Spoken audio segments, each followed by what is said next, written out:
No se preocupe, puede ir anotando, y nada más recuérdese la página, escriba la página del libro. Entonces cuando usted llegue a la casa, ya sea hoy o mañana o el día que pueda, le da una repasada y va a mirar lo que estuvimos mirando. Ahora bien, muchas de las veces en estas enseñanzas no nos vamos exactamente con todo el libro, sino agarramos frases del libro y textos del libro. Entonces igual también agarramos textos del libro, no todos, porque en sí, como preparamos los temas, es de una manera con textos bíblicos más fundamentales o más entendibles. A veces el libro le faltan textos bíblicos para que de esa manera nosotros podamos entender de una manera más amplia. Y bueno, ya después que estamos ahí,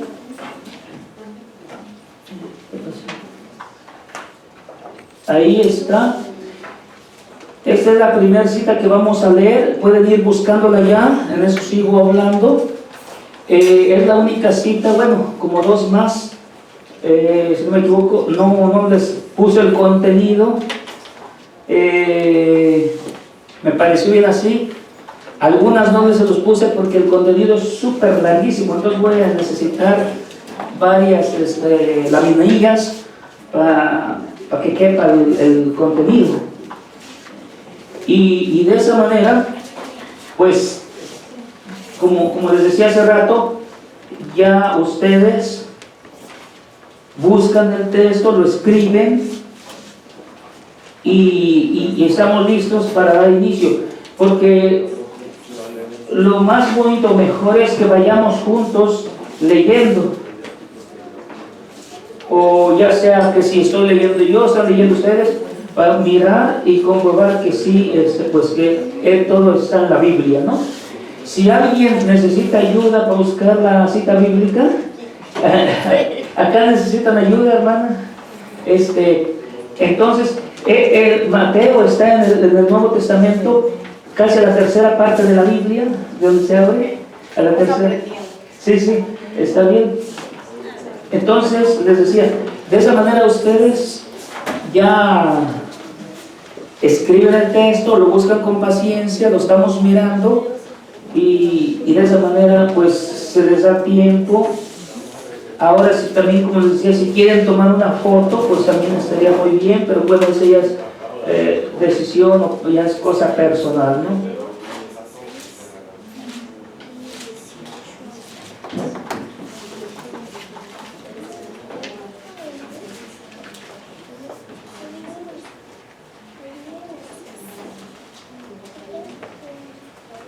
Por ejemplo, aquí en el libro, bueno, mientras lo buscan, yo puedo continuar hablando. En el libro, en la página 5, ahí nos dice el padre Matuli, que es el fundador de Apóstoles de la Palabra, de este movimiento del cual pertenecemos nosotros. La preocupación de él, pues, era cómo ayudar y fortalecer la fe del católico en aquel tiempo y aún pues todavía, ¿no? Dice, según la Biblia, ¿cuántas iglesias fundó Jesús? Esa pregunta nos la hace el Padre y hoy la hacemos nosotros. Si alguien más necesita ayuda con la cita bíblica, para que alguien más les ayude, si ya la encontraron, está bien. Entonces, como ya la encontraron, la podemos ir leyendo, pero entonces, o sea, la preocupación del padre Matuli era esta, ¿no? Hoy en día no hay algo claro, no tenemos una claridad de que si Jesús fundó una iglesia o no. Muchos saben, pero muchos no. Muchos dicen todo es lo mismo, o todas las iglesias son iguales, o da lo mismo una que la otra. Pero no, o sea, que en ese estudio vamos a ir entendiendo que no todas las iglesias son iguales y que Jesús sí funda una iglesia. Y en este curso vamos a ir mirando con los libros, con las hojas que les damos y pues con la explicación que se les da, de una manera que puedan entender o podamos entender cada uno de nosotros. Entonces esto es lo que el padre Matuli decía, ¿verdad? Y entonces da la primera cita, que ustedes la pueden mirar ahí en su libro, los que lo tengan, en el libro de las respuestas están en las escrituras, está esta cita bíblica de Mateo 16, 18 y 19, y de hecho ahí me parece que es nada más trae el 18, pero más adelante trae el 19 como lo puse acá. Entonces hay nada más una parte del texto. Si alguien le gustaría leerlo, ¿alguien le gustaría leerlo de su Biblia si ya la encontró? Ajá, adelante, ¿lo tiene? ¿Alguien? Yo te digo, tú eres Pedro, y sobre esta piedra edificaré mi iglesia, y el poder de la muerte no podrá con ella. Te daré las llaves del reino de los cielos. Lo que ates en la tierra quedará atado en el cielo, y lo que desates en la tierra quedará desatado en el cielo. Bueno, ahí miramos, ¿verdad? En el 18. Y ahora yo te digo que tú eres Pedro, o sea, piedra, y sobre esta piedra edificaré mi iglesia, una. No dice mis iglesias, dice mi iglesia. Por lo tanto, entonces ya vamos descubriendo que sí, Jesús funda una iglesia. Y muchos dirán, no, pero no fue Jesús el que la fundó, fue Constantino. ¿Han escuchado eso? Constantino, ¿no? Un emperador de aquel tiempo, en el año 313, pero ese emperador romano no fundó la iglesia, sino que ese emperador le dio la libertad a la iglesia, porque los primeros cristianos, los primeros católicos, no podían evangelizar como hoy en día nosotros lo hacemos, libremente, tranquilamente, por aquí, por allá, como lo hace la iglesia, ¿no? No podían. ¿Por qué? Porque los mataban los romanos, o sea, los perseguían y los mataban. Estuvieron por 300 años bajo las catacumbas, dicen, celebrando la misa, y yo no sé, por allí quizás predicando un poquito, no lo sé, pero abiertamente así no. Entonces viene Constantino, y Constantino dice, bueno, estos cristianos pues creo que no están haciendo mal. Entonces lo que él hace, le da la libertad a la iglesia de salir. Ahí es donde la iglesia sale. Entonces, los que no entienden, los hermanos separados que no saben, como ahí es donde la iglesia sale a predicar y se extiende ya demasiado, entonces ellos dicen, fue Constantino el que la fundó. Pero ¿cómo lo comprobamos que no fue Constantino? Por la misma historia. En su libro, de estos dos libros, las respuestas están en las escrituras y el diálogo. Al final está la lista de los papas.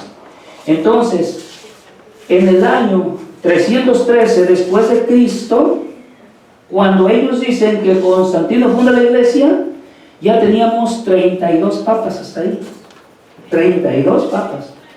Y en ese tiempo el papa era Melquiades.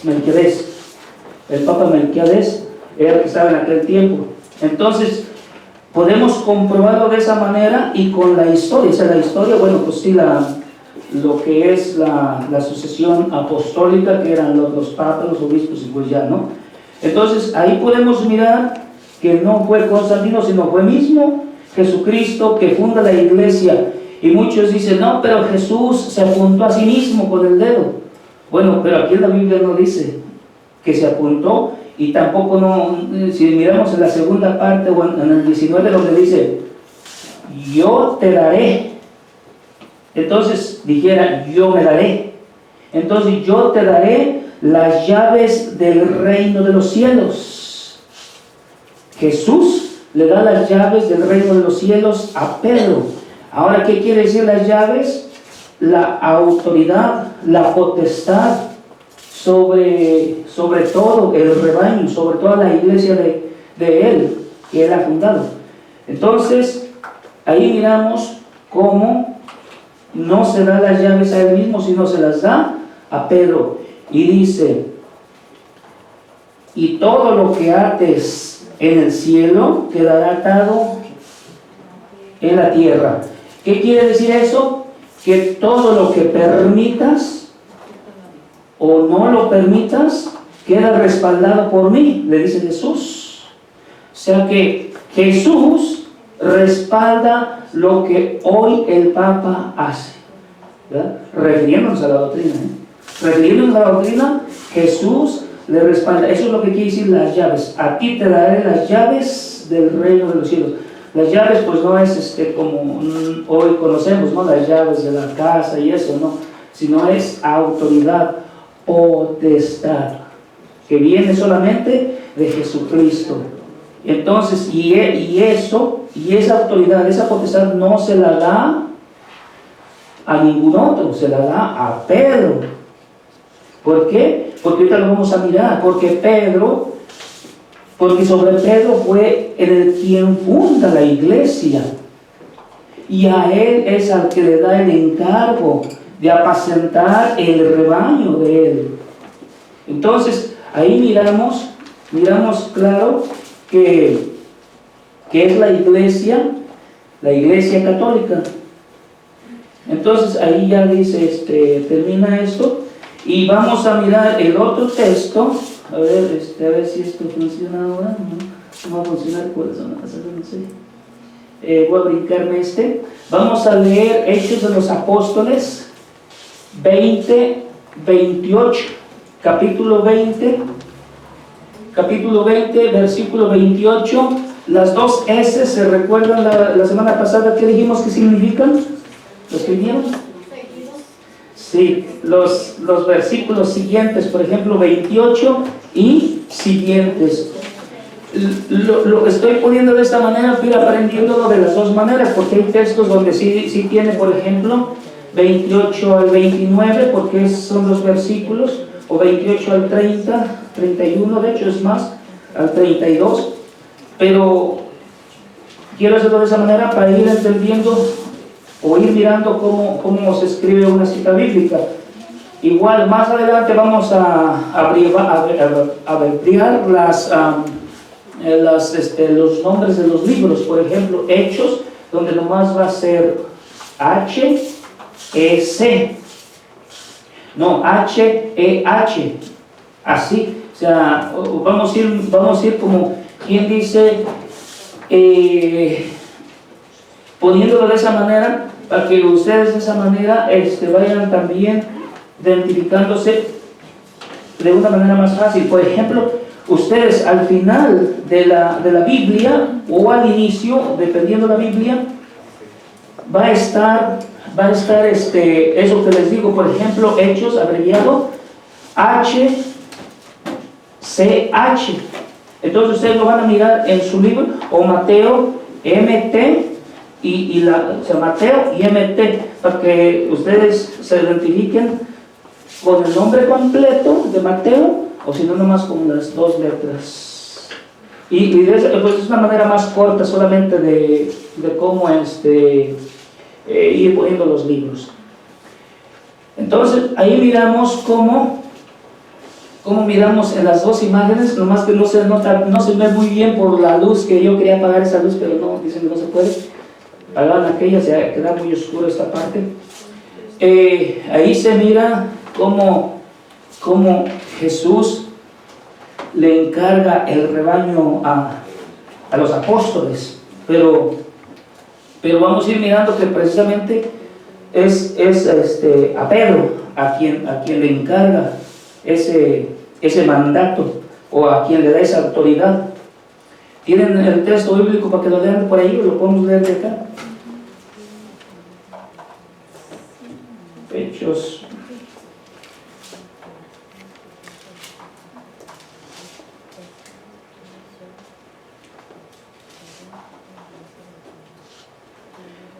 O déjenme leerlo ahí. Bueno, aquí tengo bastante luz porque en el Buen Pastor hubo un tiempo donde la verdad no miraba, estaba demasiado oscuro en la parte así, que estaba, no alcanzaba a mirar en la Biblia. Entonces, bueno, cuando había pantalla nos ayudaba mucho, pero a veces no teníamos pantalla, entonces batallaba demasiado para leerlo, pero aquí hay bastante luz.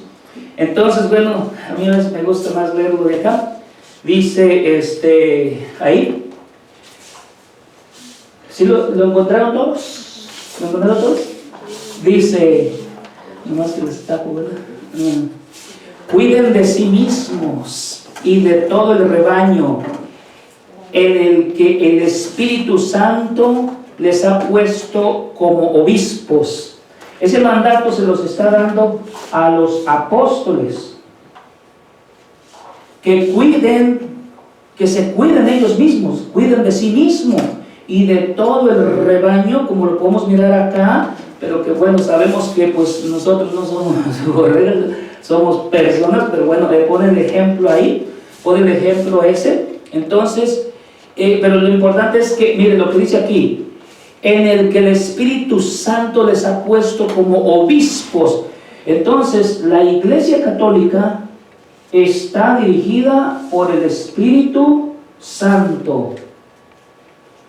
Mucha gente fuera de la iglesia no lo cree, niega totalmente eso. Y es triste, ¿no? ¿Cómo podemos pensar que la iglesia de Jesucristo, la iglesia que tiene 2000 años, la iglesia que nos ha venido trayendo el Evangelio, que no pueda ser dirigida por el Espíritu Santo, y aparte que les ha puesto como obispos? Entonces, ¿en cuál iglesia es donde existen los obispos? La Iglesia Católica. No hay otra iglesia que tenga obispos. Entonces imagínense, ya desde el tiempo de los apóstoles, desde el tiempo de Jesús, ya Jesús les habló así, ¿no? O San Pablo, ¿no? Que cuiden de sí mismos. Bueno, palabras de Jesús, del Espíritu Santo, cuiden de sí mismos y de todo el rebaño en el cual el Espíritu Santo les ha puesto como obispos. Entonces aquí miramos la otra prueba clara, que esta es la iglesia de Jesucristo, porque la Biblia que fue hecha, que fue escrita aproximadamente el primer escrito, los primeros libros que se escribieron de la Biblia del Nuevo Testamento en el 51. En el año 51 después de Cristo comienzan con el primer libro, y luego en el 52, 53 y allí. Entonces imagínense, desde el año 51 que está el Nuevo Testamento, y ya están los obispos en la iglesia.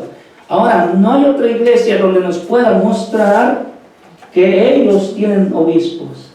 Quizás les han nombrado, no se han autonombrado obispos, eso lo pueden hacer, pero no son los obispos de la Biblia, no son los obispos que vienen de allá. Una pregunta, yo tengo la Biblia de América. ¿De América o Latinoamérica? No, dice Biblia de América, pero dice edición aprobada por la Conferencia del Episcopado Mexicano de Colombia y de Chile. ¿Sí es? Sí, sí, pues ¿cuántos libros tiene, no, chiquilla, hermana? ¿Ah? ¿Cuántos libros tiene, no, chiquilla? Se ve muy delgadita, ¿no? Esta me la regalaron en el Buen Pastor. Alguien del Buen Pastor, pero lo que pasa es que aquí no dice obispos, dice pastores. Entonces por eso estaba preguntando por la Biblia. Pastores, es que los verdaderos pastores también son los obispos, los sacerdotes. Estos son los verdaderos pastores dentro de la iglesia, no los pastores de otras iglesias, no. O sea, en la iglesia se les da todos esos títulos, esos nombres, o en la Biblia lo podemos ver. O sea, por ejemplo, igual en Efesios, esa no viene, Efesios 4:11, dice, y asimismo él instituyó a unos profetas, a unos maestros, a unos evangelistas y a otros pastores. Entonces, cuando miramos eso en la Biblia, no está hablando de otra iglesia, está hablando de la iglesia católica. Porque a mí me han dado muchas veces ese texto bíblico. Dicen, no, porque en la Biblia no existe sacerdote. ¿Y eso es porque tienen sacerdotes? Y en cambio, sí existen los pastores. Y ya me muestran eso, sí. Pero ahí en la Biblia está hablando de los pastores de la iglesia. O sea, de los pastores, los verdaderos pastores, que son los obispos y los sacerdotes. Son pastores. Pero se les da el título, pues igual el sacerdote, presbítero, anciano, todos esos títulos no se refieren a las otras iglesias, se refieren a la iglesia católica. Entonces solamente hay que ir entendiendo, por ejemplo, el Papa es un obispo. De repente van a escuchar ustedes el obispo de Roma, ¿sí lo han escuchado? Imagino, ¿no? El obispo de Roma es el Papa Francisco, ¿no? Entonces, ¿qué era antes de llegar a ser Papa? Un obispo. Lo nombran Papa como el sucesor de Pedro. ¿Y por qué le ponen Papa? Porque pues es el que apacenta, como quien dice, el papá de toda la iglesia, ¿no? El padre de toda la iglesia, ¿no? Que eso lo podemos mirar también en Isaías 22:20, donde Eliaquín le entrega las llaves al mayordomo del palacio de David. Y dice, le daré las llaves a Eliaquín, y que él será un padre para todos los habitantes de Jerusalén. Un padre. Entonces, de allí donde viene la palabra padre, papa, hoy para nosotros dentro de la iglesia católica. Por eso decía, la semana pasada se recuerda que les decía que todo el Antiguo Testamento es prefigura del Nuevo Testamento. ¿Sí? ¿Cuántos vinieron la semana pasada? Levanten la mano. Casi la mitad sí, mitad no. Entonces, la semana pasada estuvimos diciendo que todo el Antiguo Testamento es prefigura del Nuevo Testamento. Entonces, aquí en Isaías 22:20 y al 22, ahí nos habla ya de ese padre para Jerusalén, de un guía, igual como nosotros lo tenemos en la iglesia. Entonces, bueno, pero ahí como decía, cuando estamos hablando, o cuando escuchemos en la Biblia de pastores, de ancianos, de presbíteros, de sacerdotes, de obispos, de papa, todo se refiere a la iglesia católica. Porque en el tiempo que se escribió la Biblia, y hablo del Nuevo Testamento, imagínense, el Antiguo Testamento se empezó a escribir 1200 años antes de Cristo, del Antiguo Testamento.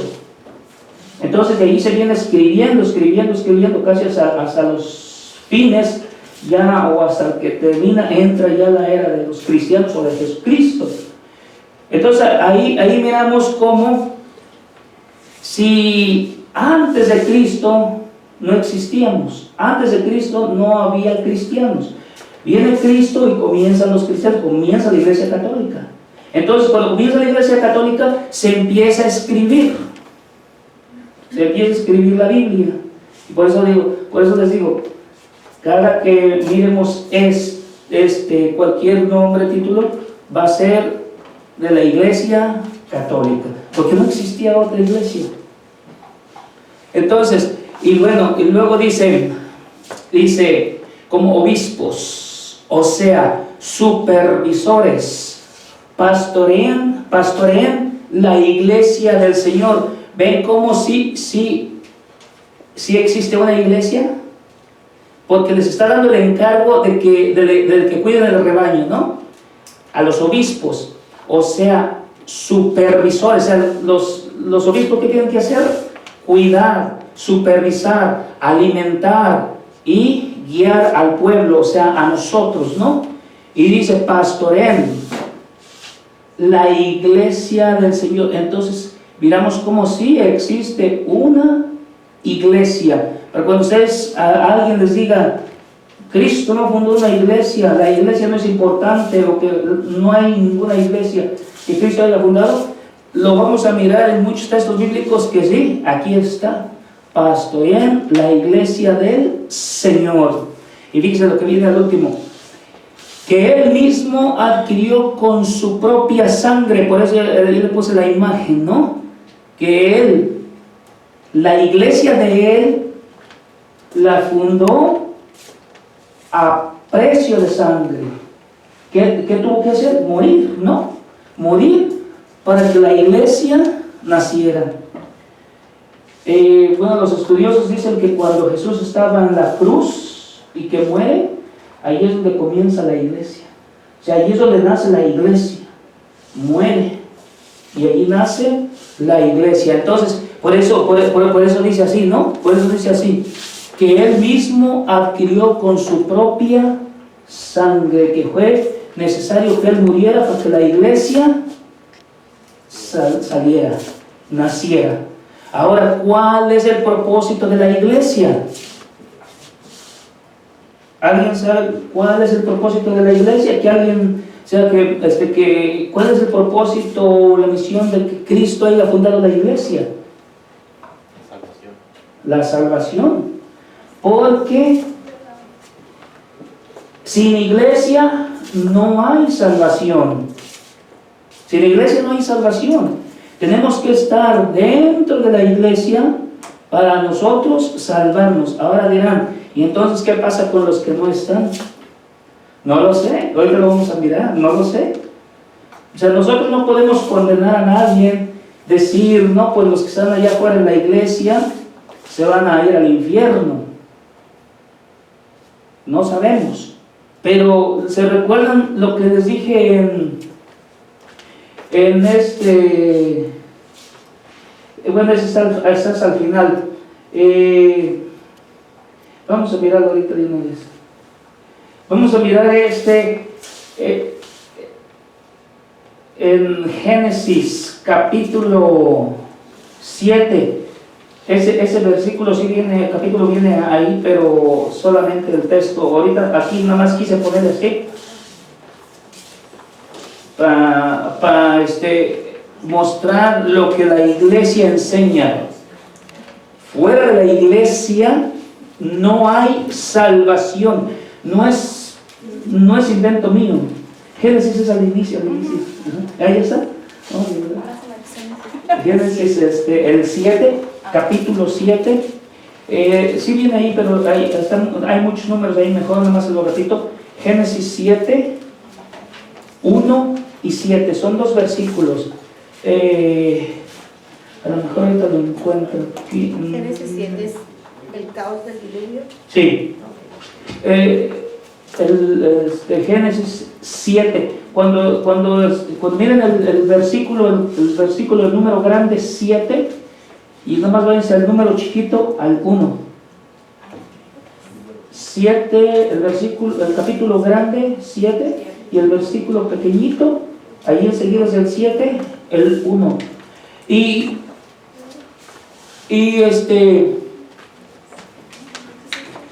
A ver cómo es el tiempo. Cuando lo tengan, ya lo tienen la mayoría, Génesis.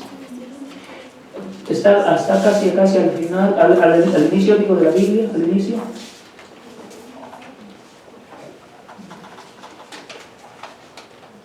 ¿Se recuerdan cómo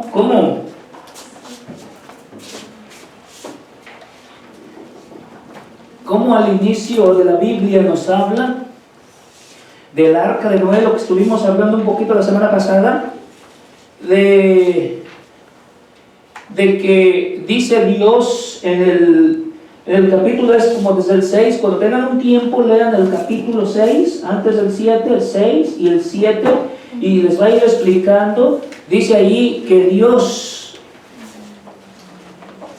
encontró al único hombre justo de aquel tiempo, que era Noé.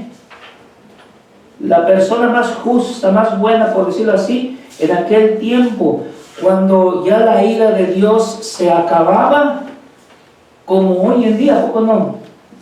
¿Cuántas veces miramos o escuchamos en las prédicas de los sacerdotes, obispos, cosas que están pasando tremendas en el mundo? Guerras, aborto, asesinatos, todo lo que ustedes quieran. O sea, ya Dios está cansado de todo eso. Y algunos dicen por ahí, algo similar al diluvio nos puede esperar, ¿no? Porque lo mismo la gente allí, ¿qué es todo ahí? Es gente que se divertía, gente que no hacía caso, que Dios le hablaba, que Dios le predicaba. De hecho, Noé les predicaba, no le hacían caso. Entonces, lo mismito que hoy, cuánta gente, cuántas prédicas o cuántas personas, predicadores y sacerdotes nos predican y no queremos hacer caso, no queremos entender. Nos vale y pues la iglesia es la iglesia y nosotros el mundo. O sea, el mundo es el que nos arrastra. Entonces ahí dice que Noé encontró, entonces Dios encontró a Noé y le dijo: hazte una arca. Y vamos a mirar para qué era el arca. ¿Quién tiene ya encontraron todos la Biblia en Génesis 7, capítulo 7, versículo 1? ¿Alguien lo puede leer? Sí. Y vamos a mirar en el 1 y luego hasta el 7. ¿O del 1 hasta el 7? No, nada más el versículo 1 y luego el versículo 7. Nada más 2 versículos. Ustedes en casa pueden leerlo de ahí al 7. Dice: Yahvé dijo a Noé: entra en el arca tú y tu familia, pues tú eres el único justo que he encontrado en esta generación. Entonces ahí miramos cómo es el único justo de toda esa generación, de todo eso. Es decir, hoy en todo el mundo sí debe de haber gente justa, ¿no? Y lo hay, sabemos que lo hay. Entonces, pero por esos justos es que Dios sigue tardando el castigo que nos espera, como lo podemos mirar ahí. Entonces, al ver el versículo 7,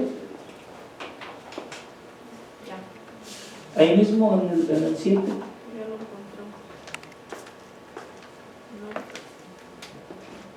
Noé pues entró en el arca junto con su esposa, sus hijos y las esposas de sus hijos, para salvarse de las aguas del diluvio. Para salvarse de las aguas del diluvio. ¿Se recuerdan la semana pasada que les dije? El arca, esta arca, era prefigura de la iglesia. ¿Y quiénes se salvaron? Solamente los que obedecieron y entraron, ¿verdad? Entonces, lo mismo hoy. Entonces, ¿me puedes leer el catecismo, hermana? Para complementar lo que estoy diciendo, para que no quede como medio en duda, que el catecismo, ¿Cuál es el catecismo? el numeral, ahí está el numeral, mira, si quieres, ¿lo quieres mirar, el catecismo? No, no es la Biblia. Es otro libro. Oh, entonces eso yo no lo tengo. No, le dije a Betty, que me leyera, para complementar lo que estoy diciendo, porque a lo mejor se queda como medio indudable de lo que estoy diciendo. Lo que la iglesia nos ha enseñado por 2000 años y nos enseña hasta el día de hoy es completamente bíblico y conforme a la doctrina de Jesús. O sea, no hay error.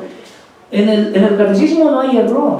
Entonces, lo que yo estoy diciendo aquí no son palabras mías, son palabras de la iglesia. O sea, que ya la iglesia las estudió por 2000 años. Entonces, ahorita vamos a mirar lo que dice en el catecismo, en el 845 hasta el 47, o antes del 47, yo te digo dónde pares, y vamos a mirar qué es lo que la iglesia dice, conforme a lo que la Biblia dice también. O sea, en este catecismo ustedes pueden encontrarlo, este es el más grande, es verde, más que ahí se mira como negro, verde, y hay catecismos más pequeños, color blanco, color dorado, así, pero letras más pequeñas. Este es el más grande, de letra más grande. A ver si lo puedes ver, hermana. El Padre quiso convocar a toda la humanidad en la iglesia de su Hijo para reunir de nuevo a todos sus hijos. Hasta ahí. El Padre quiso convocar a toda la humanidad, o sea, el Padre, nuestro Padre Dios, quiso convocar a toda la humanidad. O sea, que ese es el propósito de Jesucristo, que vino aquí a la tierra a morir por mí y por ti. Entonces, por eso si miramos lo que dice en Gálatas 4:4, al llegar la plenitud de los tiempos, Dios envió a su Hijo, nacido de mujer. ¿A qué lo envió? A que nos trajera la redención o la salvación. Entonces aquí el Padre quiere unir a la humanidad, pero la humanidad no se quiere unir. La unidad que hace la humanidad se divide, se dispersa, se aleja, reniega, deja de creer. Bueno, pasan tantas cosas, ¿no? Sigue. Para reunir de nuevo a todos sus hijos que el pecado había dispersado y extraviado. Que el pecado había dispersado. Ahí, cuando no quisieron obedecer, no quisieron entrar al arca para salvarse. ¿Sí? La iglesia es el lugar donde la humanidad debe volver a encontrar su unidad y su salvación. Su salvación. Entonces, aquí estamos mirando que